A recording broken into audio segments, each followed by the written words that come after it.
नमस्कार, बघा RNA news Marathi, रहा अपडेट, आवाज सर्वसामान्य माणसाचा आरएनए न्यूज मराठी।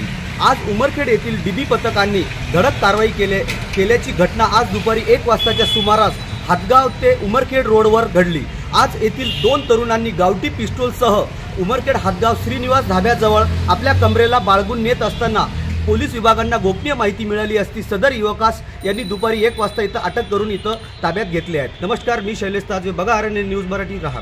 डॉक्टर पवन बनसोड सरांच्या मार्गदर्शनाखाली अवैध शस्त्राच्या विरुद्ध मोहीम जिल्हाभर राबवली जात आहे। त्याचाच एक भाग म्हणून उमरखेड पोलिसांनी डीबी पथकाचे प्रमुख श्री PSI श्री सावळे, प्रोबेशनरी PSI श्री इंगळे आणि त्यांच्या पथकाने आज हातगाव रोडवर अग्निशस्त्राची कारवाई केलेली आहे।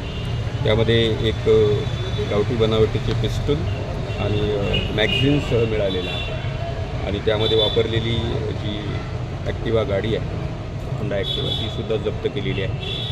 माननीय पोलीस अधीक्षक सरांच्या, अपर पोलीस अधीक्षक तसेच आमचे DYSP आदरणीय श्री गायकवाड साहेबांच्या मार्गदर्शनाखाली अशाच पद्धतीने अवैध शस्त्र असो, अवैध अग्निशस्त्र असेल किंवा तलवारी बाळगणे अशा पद्धतीच्या मोहिमांची कारवाई ही चालू असणार आहे आणि त्या पद्धतीने कारवाई सुरू आहे।